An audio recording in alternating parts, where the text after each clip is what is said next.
नमस्कार, आप देख रहे हैं ग्रेट जम वर्चुअल। मैं पंकज खजूरिया। डोगर सदर सभा जो हमेशा जम्मू से डोगरों की आवाज़ को आगे रखने में प्रयासरत है, उसी प्रयासरत के मुताबिक हाल ही में पिछले दिनों में लेफ्टिनेंट गवर्नर माननीय मनोज सिन्हा जी से मिले। क्या कुछ इन्होंने डिस्कस किया, आज इसके ऊपर इन्होंने प्रेस वार्ता भी की। मेरे साथ इस समय डोगर सदर सभा के प्रधान ठाकुर गुलचैन सिंह चार्क जी हैं। इनसे जानने की कोशिश करेंगे क्या कुछ डिस्कस हुआ और क्या कुछ उसका जो है आउटकम रहा। ठाकुर साहब, सबसे पहले ये जानने की कोशिश करूंगा कि आप जब माननीय उपराज्यपाल महोदय से मिले तो किस तरीके का आप उस समय अनुभव कर रहे थे? देखिए, पहली बात तो ये है कि हमने 2-4 दफ़ा ये तीन मेल्स पहले भेजी कि एक टाइम रखें, हम डिटेल में आपके साथ डिस्कस करना चाहते हैं। ये डोगरा सदर सभा आम संस्था नहीं है, ये एक तहरीक है, ये एक इतिहास है जम्मू कश्मीर का।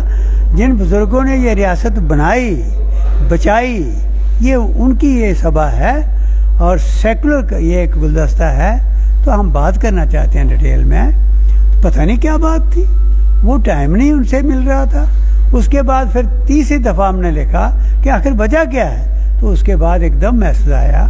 तो परसों उनके साथ राजभवन में मीटिंग हुई। मुझे खुशी है कि उन्होंने डिटेल में वो डिस्कस किया और वायदे भी किए और समझने की कोशिश भी की। और ये भी मुझे महसूस हुआ कि बहुत सी उनको इस जम्मू कश्मीर के मतलब जो ज़रूरी बातें चाहिए थी वो उनको सुनने को मिली। क्या कुछ आपने इस मीटिंग में डिटेल हुआ? पहली बात खजूरिया जी, हमने उनसे ये कहा कि भाई आपने 200वां साल महाराजा गुलाब सिंह का मनाया जब से राज तिलक उनको मिला है। ये खुशी की बात है। आज तक एक साजिश के तहत इन हीरोज़ को उनको यहाँ पर तारीख से मिटाने की कोशिश की गई। सेलिब्रेशन तो कहीं रही, इतिहास से उनको गायब करने की कोशिश की गई। पहली दफ़ा ऐसा प्रयास हुआ, इसका हम आपका धन्यवाद करते हैं। लेकिन एक जिंदा जागता जो इतिहास है वो मुबारक मंडी है। मुबारक मंडी कम्प्लेक्स जो है ये ऐसा हेरिटेज है, ऐसा खजाना है, ऐसी जिंदा जात की तारीख है जिसको जिंदा करने के बाद आप कैसे ये रियासत बनी, किन सूरमाओं ने किस तरीके से जाने दी और इस धरती पर इस गुलदस्ते को कैसे लाए, वो गजब की चीज़ें वहाँ पर हैं। उसके बाद क्या हुआ, चाइना के साथ क्या हुआ, अफगानिस्तान के साथ क्या हुआ, रशिया के साथ सरहदें कैसे मिली, पाकिस्तान के साथ क्या हुआ, ये सब इतिहास वहाँ पड़ा है। ये सारी चीज़ें आपने डिस्कस की वहाँ पे? ये सब उनको कहा कि 100 साल का इतिहास वो वहाँ सारा आर्काइव्स में पड़ा है और वो इतनी तबाही हो रही है, वो तो देख के सेक्युलरिज्म एक्ट है।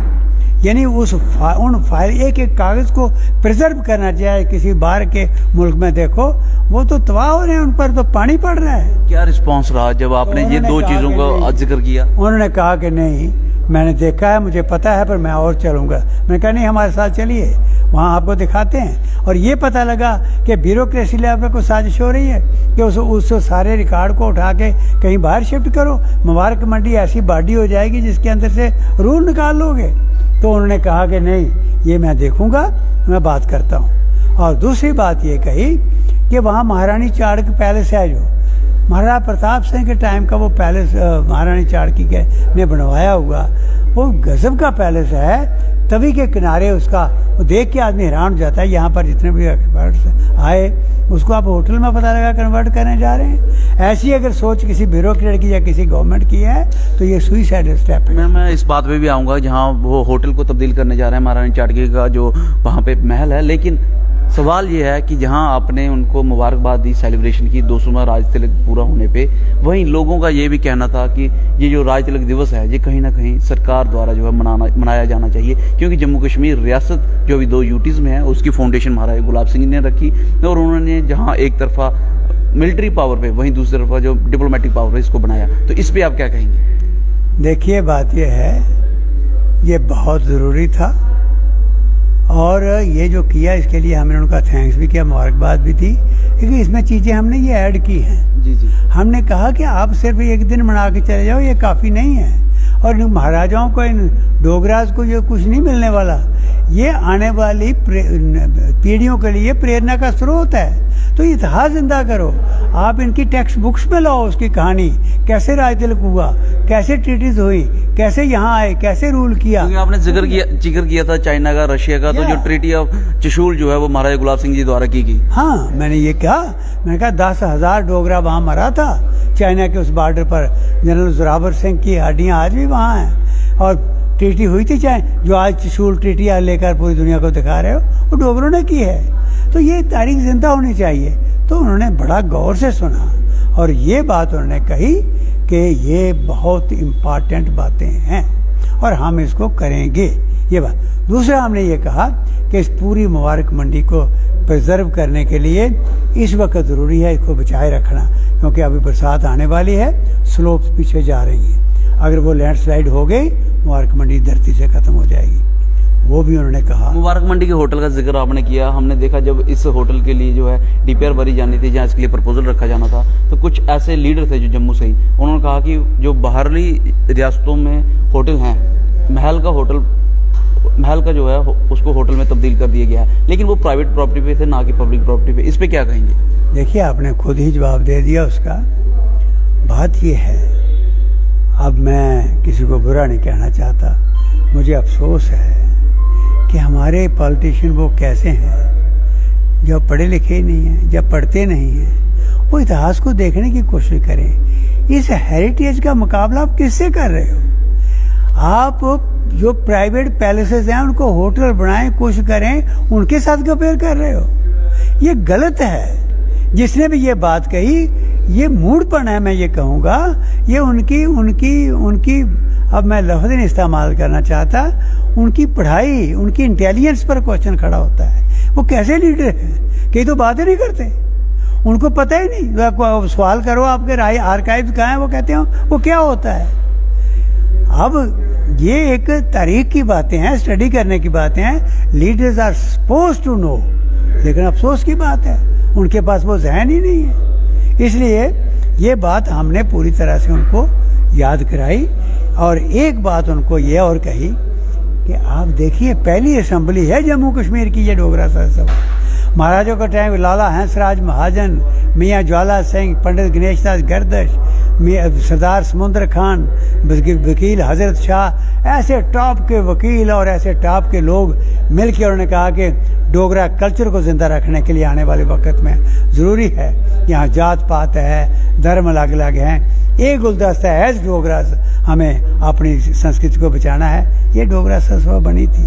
हमने उनको कहा कि आप अभी तक आए नहीं, यहाँ तो हर राष्ट्रपति आया है, प्राइम मिनिस्टर्स आए हैं, हर गवर्नर यहाँ आया है, हर चीफ मिनिस्टर तो आता ही रहा है, लेकिन आप तो देखने तक नहीं आए। तो उन्होंने कहा कि नहीं, मैं आऊँगा।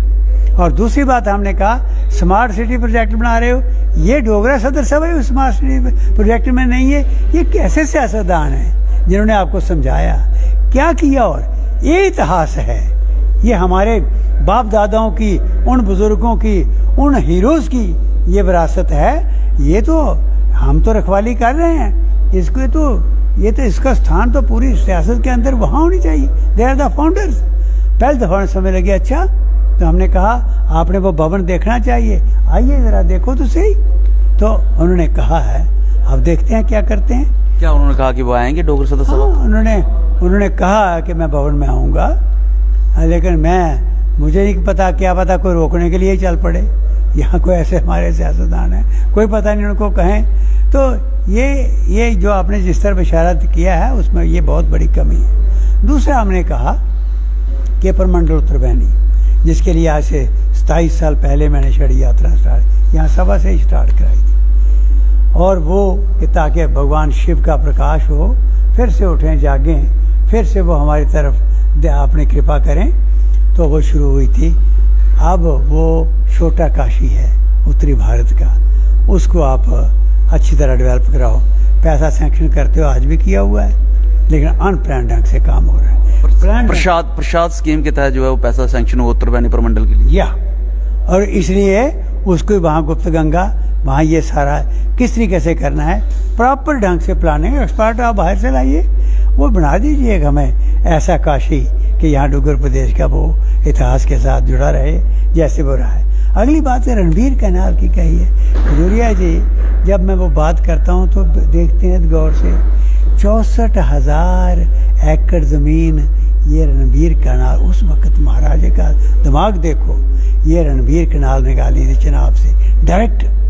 यहाँ इसमें पानी जो आता है डायरेक्ट ग्लेशियर का आता है। इस धरती पर, देश में नहीं, इस धरती पर कोई ऐसी नहर नहीं यहाँ डायरेक्ट ग्लेशियर का पानी हो, इतना फुल ऑफ मिनरल्स हो कि आज जो बासमती इसकी है वो मिलती नहीं कहीं। डायरेक्ट ग्लेशियर्स का पानी आता है और जो वर्ल्ड फेमस बासमती, लेकिन हम देखते हैं कि प्रत्येक वर्ष जो है कहीं ना कहीं समस्या रहती है पानी की। इस वर्ष भी रही, जहाँ पहले डीसिल्टिंग होती है, करोड़ों खर्च किया जाता है, लोग धरना प्रदर्शन करते हैं। आज भी जब वो चावल लगाने का वक्त आ रहा है, इस समय जो बोने का वक्त आ रहा है धान लगाने का, तो तब भी पानी नहीं है, तो क्या कहेंगे? नहीं है, डीसिल्टिंग नहीं हुई है प्रॉपर, पैसा निकल जाता है, पैसा निकल जाता है, पैसा चला जाता है, लेकिन डीसिल्टिंग नहीं है प्रॉपर। कौन जिम्मेवार है? जिम्मेवार गवर्नमेंट है।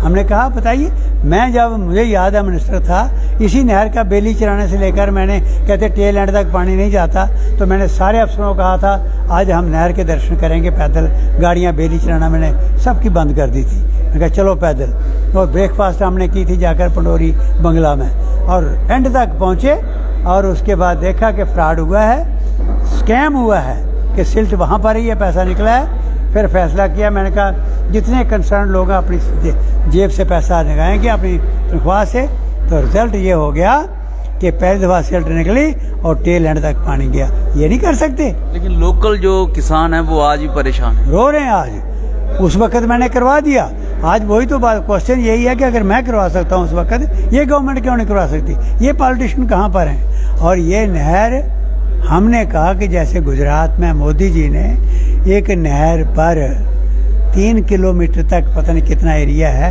वो कवर करके सोलर सिस्टम वहाँ लगा दिया, बिजली भी पैदा हो रही है, नहर भी प्रोटेक्ट हो रही है, और वो टूरिस्ट डेस्टिनेशन भी बन गया है।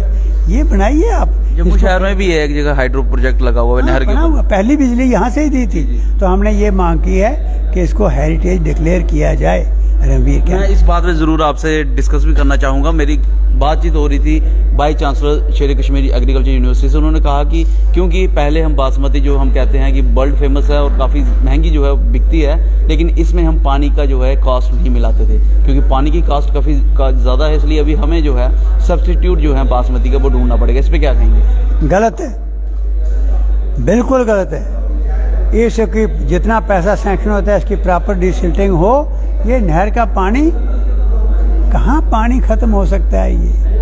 ये टेल एंड तक पानी जाएगा और यहाँ कोई कमी नहीं रहेगी। मैं कहता हूँ ये ट्यूबवेल लगाएं, उनकी ज़रूरत नहीं रहेगी, लेकिन बशर्ते के और ये स्कैम रोकें जो होता है यहाँ पर, वो बड़ी गड़बड़ हो रही है। तभी तो मैं चला रहा हूँ इसको। अगर हेरिटेज डिक्लेयर करो, उस तरीके से प्रोटेक्ट करो, ये नहर 64,000 एकड़ ज़मीन को अर्जा देगी। पानी की कास्ट को जिक्र करना कहीं लगता नहीं ऐसा कि बासमती को ख़त्म करने के? गलत है। मैं ये कहता हूँ कि ये पता नहीं किस लेवल पर, कोई कहता है मुबारक मंडी को ऐसे कर दो, कहता है आर्काइव को यहाँ से निकाल दो, कोई कहता है कि वो पैलेस को होटल बना दो, कोई कहता है इस नहर को ये कर दो। ये एक इतना गलत हो रहा है। वही हम आदरणीय मनोज सिन्हा जी से कह रहे हैं, हमारे साथ बैठो, आओ, हम मौके पर आपको ले चलते हैं, हम एक चीज़ दिखाएंगे ये गलत हो रहा है और इससे बचाओ।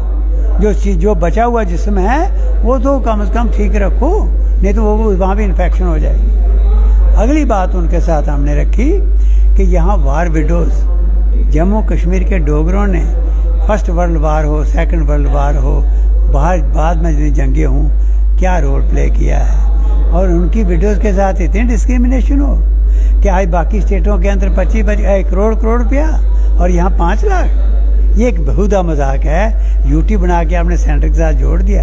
लेकिन मुझे इस बात की खुशी है कि सिन्हा साहब ने कहा कि चाणक साहब, मैंने 25 लाख सैंक्शन कर दिया, मैं चेक नंबर भेज दूंगा आपको। हमने कहा भेजो, अभी तक विडोज को मिला नहीं है।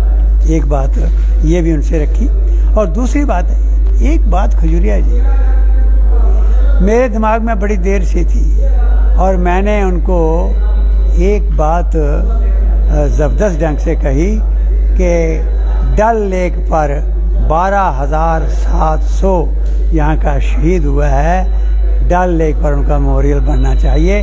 ताकि दुनिया जब आती है मौसम का फ़ायदा उठाने वो दर्शन भी करें और हम लोग भी हर साल बसें भर के वहाँ मत्था टेकने के लिए चलें। वो मेमोरियल वहाँ होगा, आपका कश्मीर के अंदर देशभक्ति अपने आप आएगी। तो वो हमने वहाँ की, वो थोड़े से हैरान थे और उन्होंने कहा कि मैं आपसे बात करूँगा।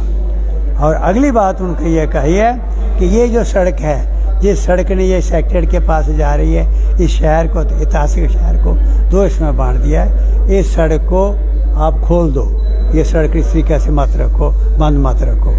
और अगली बात इससे बात कही है हमने कि आप सिविल सोसाइटी को इन्वॉल्व करो अगर आपने शांति इस जम्मू कश्मीर के अंदर लानी है तो। आपको लगता है सिविल सोसाइटी जो है इन्वॉल्व नहीं हो रही है गवर्नमेंट डिसीजन में? बिल्कुल नहीं हो रही। अच्छा, मैं आपसे जरूर जानना चाहूंगा, आपने कहा हमने 3 दफा जो है पहले रिक्वेस्ट डाला मिलने का, मीटिंग का टाइम लेने का, उसके बाद जो है टाइम मिला, क्या वजह रही कि पहले टाइम नहीं दिया गया? आपको क्या लगता है, व्यक्तिगत राय क्या है? देखो, उन्होंने ये लफ्ज़ कहा कि नहीं तो मैंने तो हर को मिलता हूँ, इसका मतलब उन तक वो मेल नहीं पहुँची, इसका मतलब कोई साजिश हुई है, नीचे साजिश हुई है, हो सकता है किसी पॉलिटिकल आदमी ने साजिश की हो।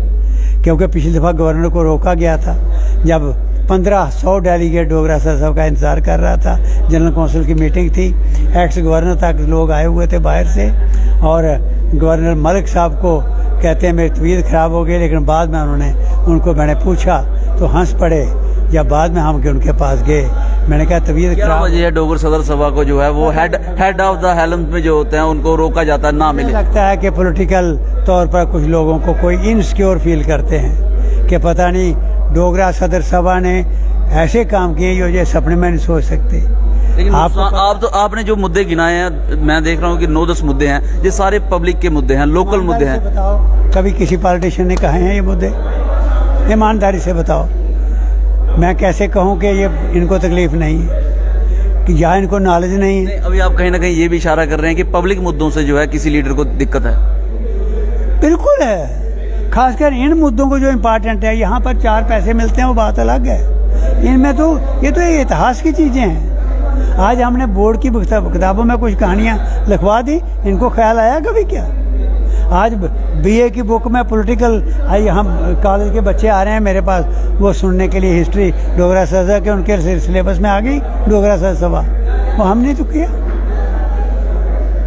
आखिरी सवाल रहेगा, क्या माननीय उपराज्यपाल महोदय का क्या आपकी बातें सुनने के बाद विचार रहा, उन्होंने क्या आश्वासन दिया, वो जरूर जानना चाहेंगे क्योंकि व्यूअर्स भी ये जानना चाहते हैं। मुझे लगता है, जो मुझे इम्प्रेशन मिला कि वो पॉजिटिव थे, वो जानना चाहते हैं और ये बातें उनसे छुपाई गई। धन्यवाद हमसे बातचीत करने के लिए। Thank you. ये थे ठाकुर गुलचैन सिंह चाक, जो प्रधान है डोगर सदर सभा के, और यहाँ पे इन्होंने पब्लिक मुद्दों को आगे रखा, लेकिन 3-4 चीजें साफ इसमें बाहर आ रही हैं।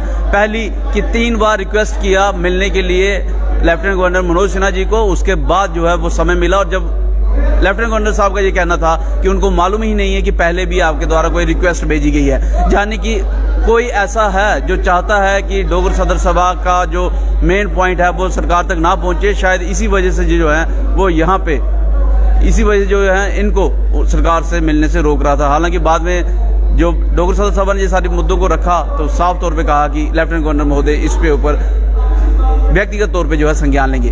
वो आने वाला वक्त बताएगा कितनी जल्दी इस पे संज्ञान लेते हैं और कितनी जल्दी इन सारे मुद्दों को जो है हल करते हैं। लेकिन डोगर सदर सभा जम्मू के लोकल डोगरों का मुद्दा उठाने में हमेशा प्रयासरत है। इसी प्रयासरत के तहत जो है उन्होंने LG मनोज सिन्हा से जो मुलाकात की, जिसका विवरण हमने आपको बताया। कमेंट सेक्शन में कमेंट करके जरूर बताइएगा। इस वीडियो को लाइक और शेयर करना ना भूलिएगा। अगली अपडेट के लिए जुड़ रहे हैं जम्मू वर्चुअल के साथ, कैमरामैन काका के साथ मैं पंकज गुजरिया। जय हिंद।